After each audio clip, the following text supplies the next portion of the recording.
when you're walking on the surface and it rains, where does the rain go? It goes underground, or it goes into the soil. It might not even, it just lands on the ground.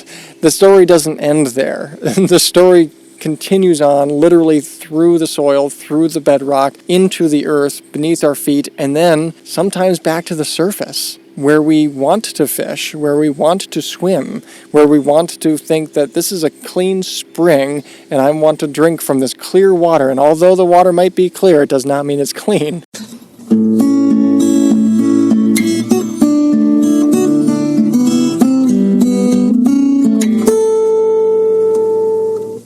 Welcome to the 281st installment of Ear to the Ground, the Land Stewardship Project's podcast on family farming, regenerative agriculture, regional food systems, and local democracy. I'm Brian DeVore, editor of the Land Stewardship Letter. A peek at the world beneath our feet can reveal the sins of the surface. I thought about that recently while taking a tour of Niagara Cave in southeastern Minnesota's karst country. Niagara, which is owned by the Bishop family near the town of Harmony, hosts thousands of visitors a year who are seeking to learn more about the dark underworld that dominates this part of the Midwest. The commercial cave features an underground stream and a 60-foot waterfall.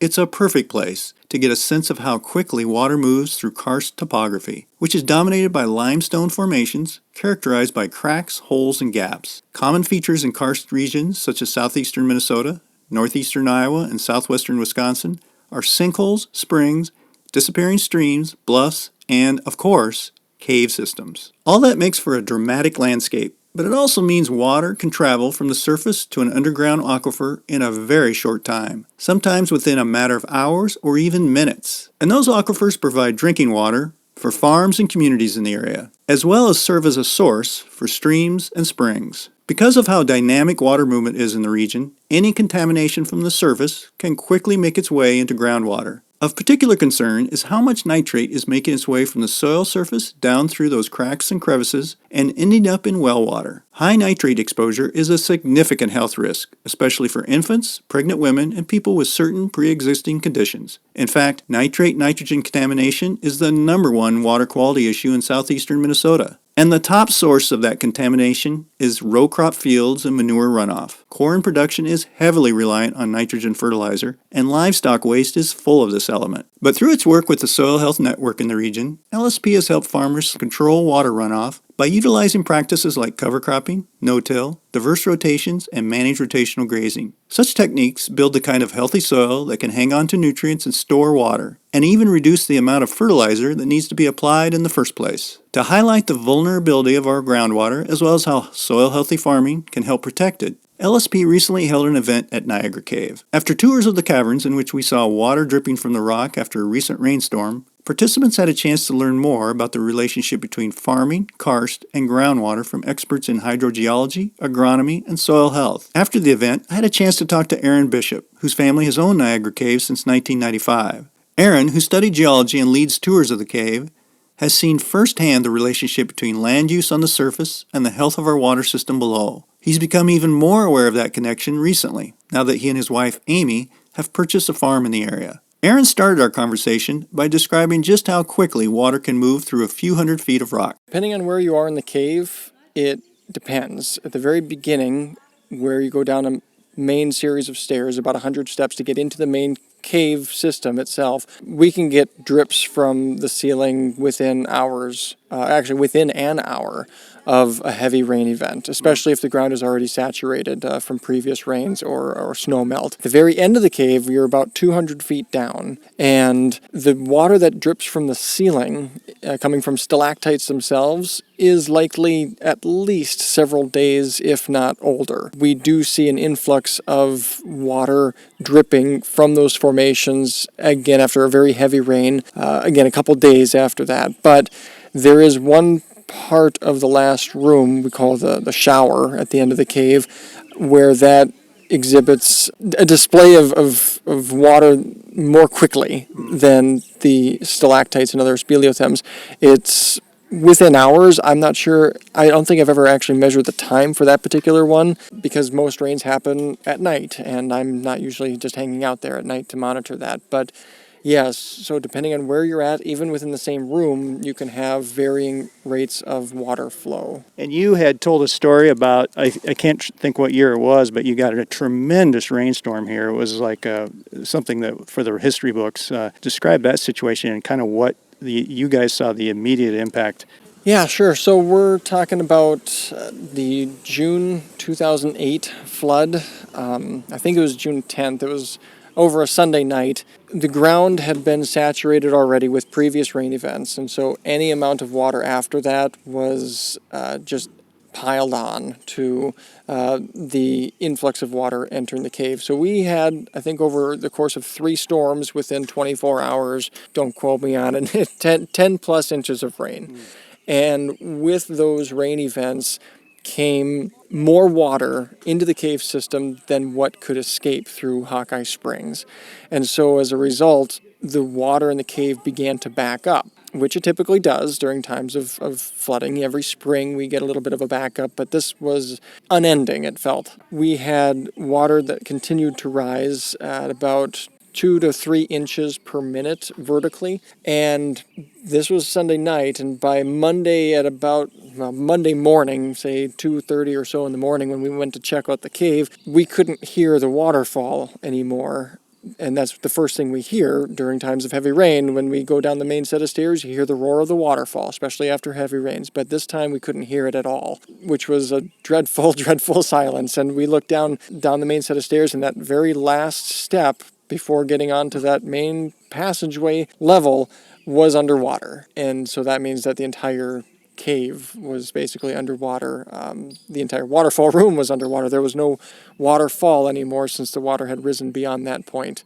In fact, the water spilled out from the waterfall area and went downhill where it met the other side of the flood as water from the end of the cave was rising as well. So the two sources of water met partway between there and left quite a bit of gravel there because the water, as it spilled over the Wishing Well waterfall area side, dug up all of the floor and left it where it ran into the next wall of water. So that was a mess. And then, well, actually, I say Monday evening, after letting some of that water go down, and it did go down fairly rapidly, we had lights that we had to restring. We had mud that we had to push out. And there was at the very bottom of the cave, after this was probably late Monday, maybe early Tuesday, there was at least 8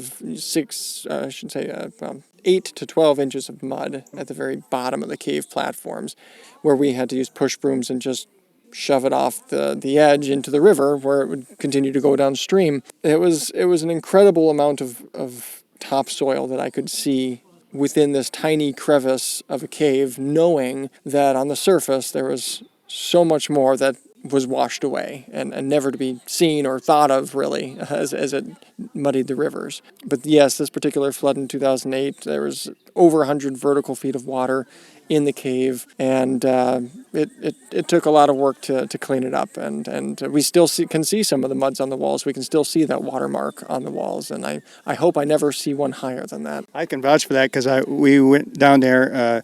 Amy, your wife, took us on the tour group I was on, and she pointed out the high water mark, and we realized, well, right now I would be underwater if I was in this cave. It was really striking, and to realize that was topsoil from the surface. And I know when I was here before, we did a little tour. We walked up the road a little bit, and we saw a sinkhole that's just, I don't know, maybe it's 200 yards from here, completely row crops all around it. So that's really kind of gives you a real eyeful of what that direct connection is. Yeah, absolutely. And that particular sinkhole that you saw, during that flood and during even floods after that, it's just a direct conduit to our cave system. And we know there are hundreds of thousands of sinkholes in this area leading somewhere that is no longer the surface. So sinkholes, I don't think legally are considered water conduit, waterway, but they certainly have they certainly impact where water flows and where it ends up. Ever since 2015, my brother and I have been taking water samples from various parts of the cave, whether it's the stream at the very beginning, the stream at the very end, several formations in between, and definitely formations at the very end of the cave. And what we've found are a couple things. One, there are fewer nitrates at the very end of the cave. Water at the very end of the cave in terms of the stream, so that kind of tells us that there's some dilution taking place, and there does seem, in fact, to be more water at the end of the cave than what goes off the waterfall. So basically, streams that come in to the cave are diluting those. There are formations at the end of the cave within 5, 10, 20 feet of each other that are kind of sporadic in their numbers. The highest we've had was 24 parts per million of nitrates. Otherwise, they generally hover 12, 14 parts per million. There's one particular formation that I'm keeping an eye on. It's gone from 5 parts per million up approximately 1 part per million per year since then, and it is now about 12 parts per million. And it's been a steady increase. I don't have too many data points. I only take a sample maybe once every 2 to 3 months if I'm lucky. But of the 20 or so data points that I have, it has been consistently going up. And that's kind of in the middle of the cave underneath some row crops. I would like to have more data. I could always have more. And so that would be the goal, is to keep on taking more samples and see what things are doing, what the water is doing, and what the nitrates are doing. It's only been 7 years since we've been testing, but some of those, there are stories to tell in those nitrate numbers. I know you've kind of relatively recently come in, bought some farmland, you and Amy. Does that make you, with your experience here, seeing the effects of land use on the surface, seeing what the impacts it has on the water, and both the volume and the quality of the water, has that made you think differently about the responsibility you have now as a farmland owner? I don't know if differently, but definitely more in depth. I think going into this wonderful opportunity, I think I recognize the importance of it, I guess. But again, now here's a great opportunity for us to work it and actually turn our understanding of how this works into hopeful action for protecting the soil health, protecting the water quality on our little area that we've got now. So one of the other presentations we had tonight was from Jeff Green, who's a hydrologist with the Department of Natural Resources, Minnesota Department of Natural Resources. And the one thing that really struck me about his presentation is they're seeing evidence of the nitrate contamination going deeper into the aquifer, which is really scary because once you get it down in there, it's almost impossible to clean up. Yeah, when you're giving these cave tours, do you talk about that? Try to get a message across to people that what you're seeing down here and why it is important for you to kind of be mindful of what's going on the surface, that this is like one tour maybe they've taken in their life of a cave, and so on a day-to-day basis they're not going to see these effects, kind of thing. Yeah, it's one of those situations where you kind of have to read your audience. Sometimes they're very interested in such topics, and sometimes they really could care less. But I do try to fit that in when I can, and absolutely, just understanding that the effects nitrates has on humans, on the ecosystem, and just the fact that it isn't easy to clean up. It's almost impossible to clean up once it's in there, unless the source is eliminated in terms of an abundance of nitrates. And so allowing individuals to see the cave, recognize that there's more that goes on beneath their feet. When you're walking on the surface and it rains, where does the rain go? It goes underground, or it goes into the soil. It just lands on the ground. The story doesn't end there. The story continues on literally through the soil, through the bedrock, into the earth, beneath our feet, and then sometimes back to the surface, where we want to fish, where we want to swim, where we want to think that this is a clean spring and I want to drink from this clear water. And although the water might be clear, it does not mean it's clean, as evidenced from understanding the cave and seeing the numbers of nitrates in the very clear water of the Wishing Well and waterfall. And again, that's spring water before the spring. And people ask all the time, is that clean? And that's a perfect segue for me to say, well, although it's clear, it's not clean, and this is why. My conversation with Aaron reminded me of a caving trip I took some time back with Martin Larson, a member of LSP's Soil Health Network. Besides being an avid caver, Martin also raises crops in southeastern Minnesota using methods that build soil health. Through his work as a feedlot technician for the Olmsted County Soil and Water Conservation District, he's studied the movement of water and how techniques like cover cropping help cut nitrate pollution. Working with Minnesota Department of Natural Resources groundwater hydrologist Jeff Green, Martin has helped extend significantly our knowledge of just how water systems and the contaminants that are along for the ride make their way through the region's vast, often mysterious basement. Martin took me into Spring Valley Caverns, a 5-mile-plus labyrinth of claustrophobic passages and crawl spaces, rooms with vaulted ceilings and pits that drop to dark depths. In spots, moisture from the hayfield 45 feet above us literally rained from the limestone dolostone ceiling. In other places, water made its journey via steady dripping. During our subterranean hike, Martin talked to me about how his experiences as a caver, farmer, and researcher have solidified his belief in building healthier soil. No caving trip is complete without a story of an exciting discovery. So we'll start out with Martin describing one of the strangest things he's come across underground thus far. Oh, I think the coolest thing I seen was the Holy Grail sinkhole, which it was we called it the skylight in the Holy Grail cave, and it was in the Moon and Stars room. Oddly enough, because we were, it was a celestial name to this room, and the reason it was called that is because you looked at the ceiling and it looked like there was a moon there and with speckles around it, so it looked like the Moon and Stars. And in that room there was this crevice, really tall crevice, that went up and you couldn't really see the top of the crevice.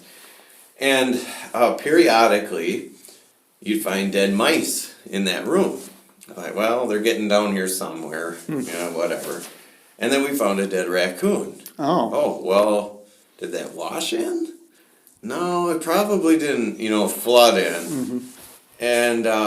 And then we started to see cave crickets. So cave crickets are an insect that typically we don't find deep inside of a cave. We find them near entrances. Well, there must be an entrance somewhere. There must be an opening up there somewhere. And then it was in April 2015, we were taking a new caver through Holy Grail, and she said that she could see light. And I'm like, no, it's your light reflecting off water or something. We went down there. No, you could see light beaming in through the very top of that crevice. So we went up on the land surface, and there's no sinkhole. It's not like, it's that one right there. No, it's a CRP field. It's a grass field. And we kind of all space out, and we walk back and forth across this area where we kind of know where the cave is. And there was a hole in that hay field about the size of 2 or 3 basketballs. And we went up to it, and the grass is hanging over it. So you could see it there. But it looked like a badger hole or something. Right. No dirt around it. Right. No depression, just a hole in the grass. And you put your hand over it, and the air was just howling out of it. That was it. And we looked, so we had to lay down and scooted our ways out there and got our high-powered caving lights out. Looking down in there, you could see way, way down in. So that is scary. So what do you do? So we went and get some plywood and set plywood over it. Oh man. Right? But then give it time. We're like, well, we need to fix this sinkhole. Because we can't leave this open into the cave. It's not good for the cave. It's dangerous. So I rappelled through it. We took an excavator and the bucket and swung it out over the hole, and I hooked all my vertical gear on it. And I got on a rope and I slipped down through the hole. And the hole, was rubble and soil, and then it belled way out. And then I was in midair all the way down for 40 feet to a little false bridge that I stood on like this. And then I cleaned that off because there was all kinds of rock on it and stuff.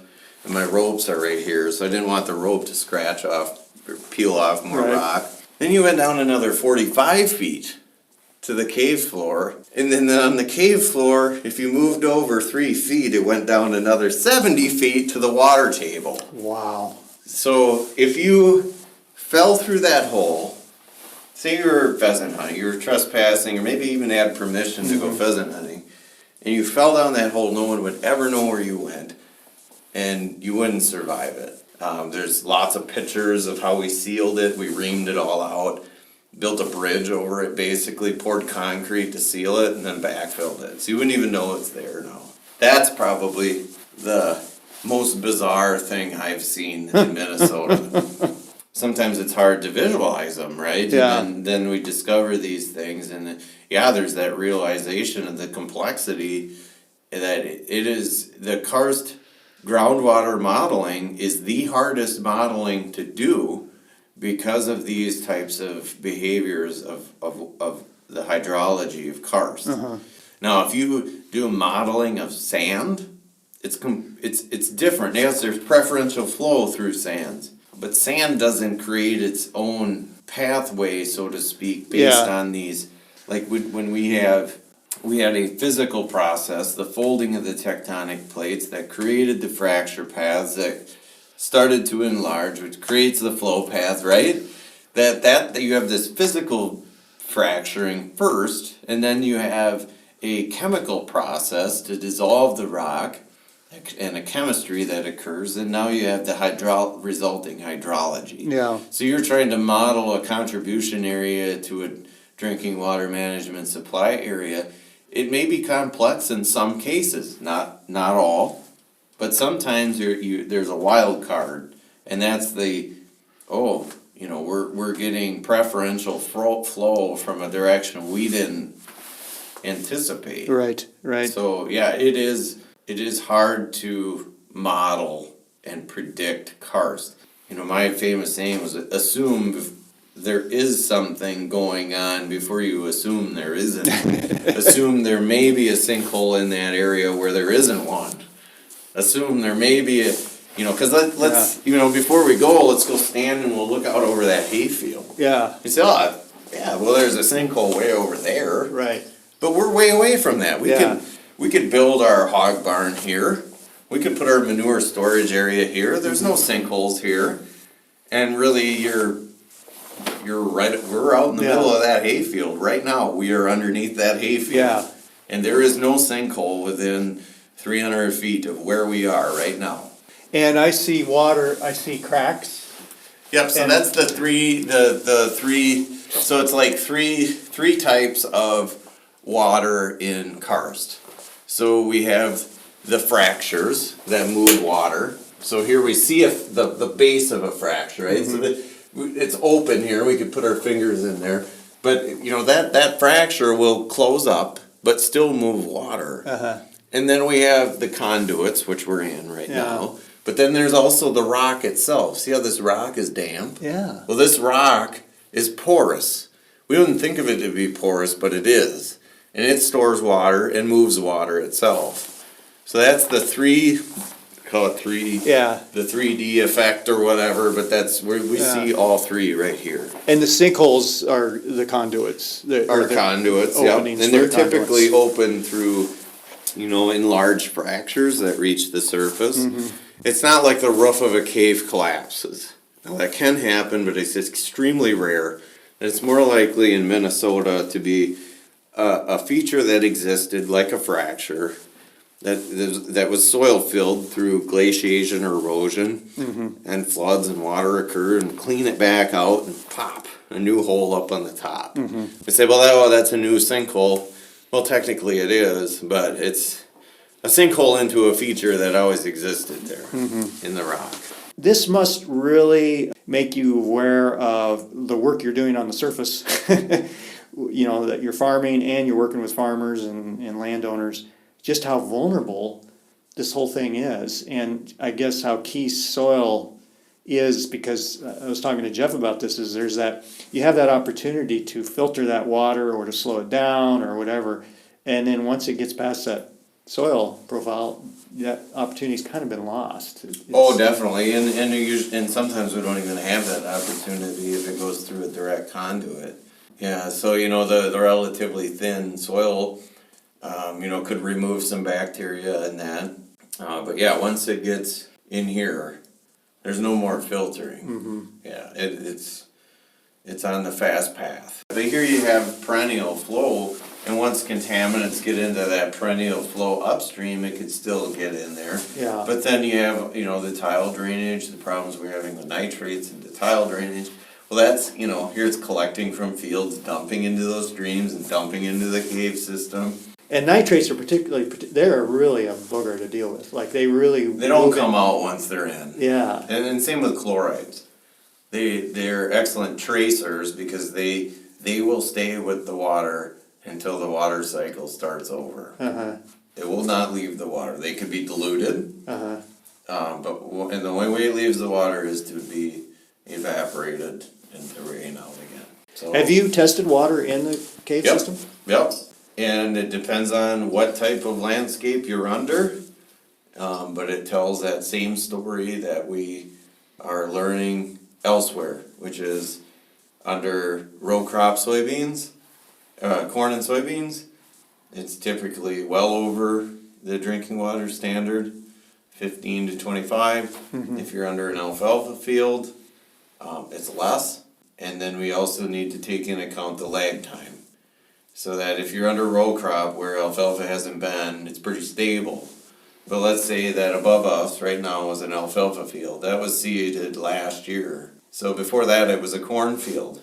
So it takes time, even from the cave drips, like here, Yeah. for that the residual, the lag time still exists. Right. Now, the more direct the conduit is, and the quicker the water is, so you because of this three types of water movement through rocks, you have quicker moving nitrates and you have slower moving nitrates.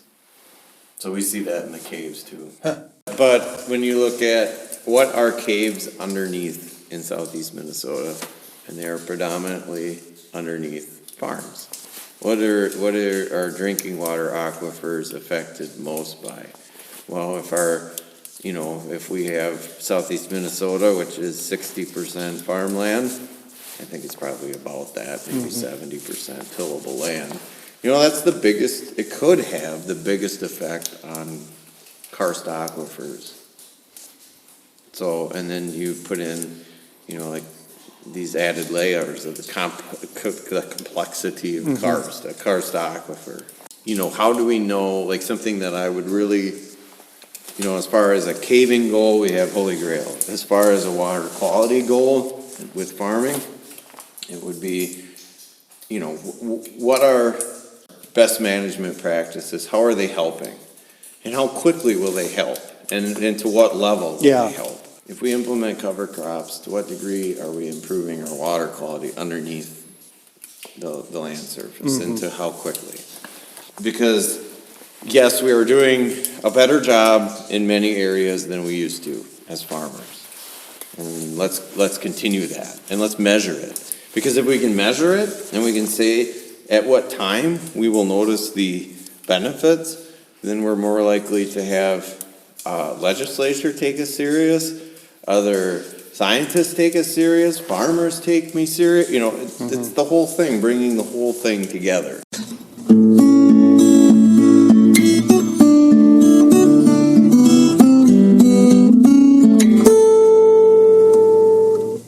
For more on the relationship between farming, soil health, and groundwater, see the podcast page for Ear to the Ground episode number 281 at landstewardshipproject.org. If you have comments or suggestions about this podcast, contact Brian DeVore at bdevore at landstewardshipproject.org, or you can call 612-816-9342. By the way, it helps us greatly if you can give Ear to the Ground a rating on iTunes, Stitcher, Spotify, or whatever podcast platform you utilize. Thanks to Laura Borgendale, a Western Minnesota musician, for Ear to the Ground's theme music. And a special thank you to all of Land Stewardship Project's members who make initiatives such as this podcast possible. If you're not a member, visit landstewardshipproject.org to learn how you can support LSP. Thanks for listening.